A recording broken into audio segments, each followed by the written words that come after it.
Hi అండి, అందరూ ఎలా ఉన్నారు? అందరూ బాగున్నారా? నేనైతే చాలా బాగున్నాను. అనుడికి మీకు ఘన స్వాగతం.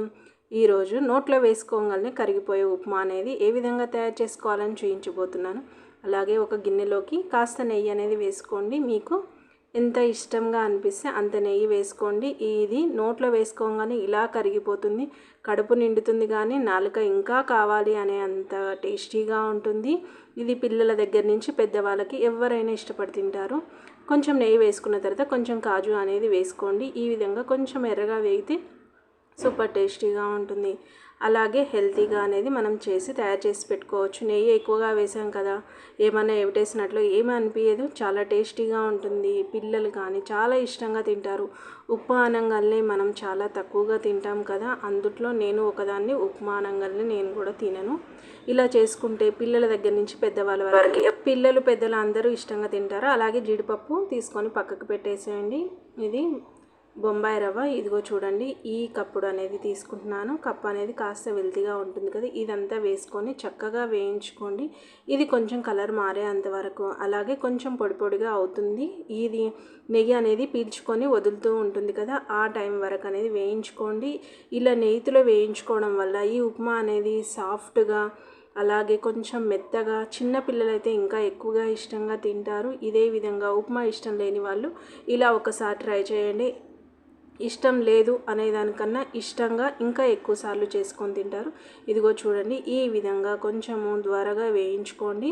మంట అనేది సిమ్లో అనేది పెట్టుకొని వేయించుకోండి. ఇది మాడితే మాత్రం టేస్ట్ అనేది మారిపోతూ ఉంటుంది కదా. ఈ విధంగా చక్కగా ఎంతో ఇష్టంగా ఇదిగో చూడండి, ఈ విధంగా వేయించుకుంటే మనకి సరిపోతుంది. అలాగే పక్కకు తీసి పెట్టుకున్నాను. కొంచెం ఆయిల్ అనేది వేసుకుంటున్నాను పోపు కోసము. పోపు దినుసులు అన్నీ వేసేసుకోండి. నేను కొంచెం జీలకర్ర, శనగపప్పు, మినప్పప్పు, ఆవాలు అనేది వేసుకోవట్లేదు. కొంచెం పల్లీలు అనేది వేసుకుంటున్నాను. ఇవి కాస్త వేగిన తర్వాత నేను ముందుగానే కట్ చేసుకున్న ఉల్లిపాయలు అనేది వేసుకుంటున్నాను. ఈ ఉల్లిపాయలు కూడా కొంచెం గోల్డెన్ బ్రౌన్ కలర్లో వచ్చేంత వరకు వేయించుకోండి. 4-5 పచ్చిమిరపకాయలు అనేది వేసుకుంటున్నాను. ఈ పచ్చిమిరపకాయలు అనేది ఘాటు ఎక్కువగా ఉంది కాబట్టి ఇవి 4-5 మాత్రమే వేసుకుంటున్నాను. మీకు కావాలంటే ఎక్కువైనా వేసుకోవచ్చు, తక్కువైనా వేసుకోవచ్చు. మన ఇంట్లో కారం తినే విధంగా మీరైతే వేసుకోండి. ఈ విధంగా కొంచెం వేయించుకున్న తర్వాత ఇదిగో చూడండి, ఈ విధంగా చక్కగా వేగిపోవాలి. ఇదిగో చూడండి, ఇంత రెడ్గా కావాలి.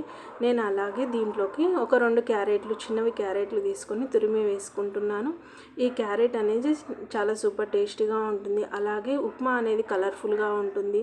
మనం క్యారెట్ రోజు ఒకటైనా తినాలి అంటారు కదా, పిల్లలు ఉత్తగా ఇస్తే తినరని చెప్పి నేను ఉప్మాలోకి దీంట్లోకి వేసి ఇస్తూ ఉంటాను. కొంచెం అల్లం వెల్లుల్లి అనేది వేసుకోండి.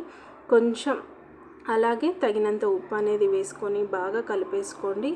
ఉప్పు అనేది మీకు సరిపడినంత మాత్రమే వేసుకోండి. ఈ అల్లం వెల్లుల్లి పచ్చి వాసన పోయేంతవరకు వేయించుకోండి. ఈ విధంగా ఇది ఎంతో సూపర్ టేస్టీగా ఉంటుంది. అలాగే కొంచెం కొత్తిమీర, సన్నగా తరిగిన కొత్తిమీర వేసుకోండి.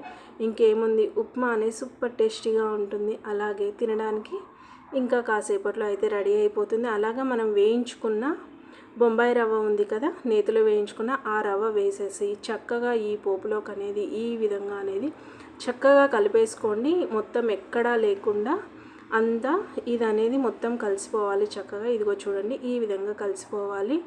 ఈ విధంగా కలుపుకున్న తర్వాత పక్కన ఒక స్టవ్ మీద ఈ 1 కప్పు ఈ రవ్వ తీసుకున్నాం కదా, ఆ కప్పుకి 2 కప్పుల వాటర్ అనేది పోసుకొని, ఇది మరిగించి పెట్టుకున్న వాటర్ అండి. మనకు ఉప్మా అనేది తొందరగా కావాలంటే వేడి వాటర్ అనేది పక్కన మరగబెట్టి పెట్టుకుంటే ఒక 2 మినిట్స్ మ్యాగీ అన్నట్టు 3 మినిట్స్ ఉప్మా అనేది రెడీ అయిపోతుంది.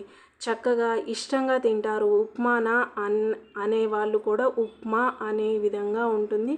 నేనైతే ఈ విధంగా చేసుకొని ఉప్మా అనేది పిల్లలకి కానీ మా ఇంట్లో కానీ మేము తింటాము. ఈ ఉప్మా తిన్న తర్వాత ఎవరైనా కాదనకుండా చక్కగా తింటారు. చాలా కలర్ఫుల్గా ఉంది కదా, వైట్, ఆరెంజ్, గ్రీన్ కలర్లో. ఇదిగో చూడండి, ఈ విధంగా ఉంటే సరిపోతుంది. ఒక్కసారి కలిపేసుకోండి. మీకు కొంచెం గట్టిగా కావాలంటే ఒక్క నిమిషం అనేది పెట్టేసుకోండి. అలాగే మనం వేయించుకున్న జీడిపప్పు అనేది ఉంది కదా, జీడిపప్పు కూడా వేసుకోండి. ఇదిగో చూడండి, వేయించుకున్న జీడిపప్పు ఇలా నోట్లో పెట్టుకోగానే అలా కరిగిపోతూ ఉంటుంది. కొంచెం నెయ్యి అనేది వేసుకోండి. హోటల్లో ఇలానే చేసిస్తారు, అందుకోసమే ఉప్మా అనేది హోటల్లో ఎక్కువగా ఇష్టపడుతూ ఉంటారు. మొత్తం ఒకసారి కలుపుకొని ప్లేట్లోకి అనేది పెట్టేసుకోండి. ఇదిగో చూడండి, చక్కగా జీడిపప్పులన్నీ కలిపేసుకోండి. నేను అనేది ఒక ప్లేట్లోకి తీసుకున్నాను. ఇదిగో ఈ విధంగా చూడండి, ఎంత సాఫ్ట్గా అలాగే ఎంతో ఈజీగా అయిపోయే ఉప్మా చూసేశారు కదా. నచ్చితే లైక్ చేయండి, షేర్ చేయండి, సబ్స్క్రైబ్ చేసుకోండి. పక్కనే బెల్ అనేది ఉంటుంది, గంట కొట్టేసేయండి. నేను ఏ విధమైన వీడియో పోస్ట్ చేసిన నోటిఫికేషన్ ద్వారా అందుతుంది. Have a nice day. Bye bye.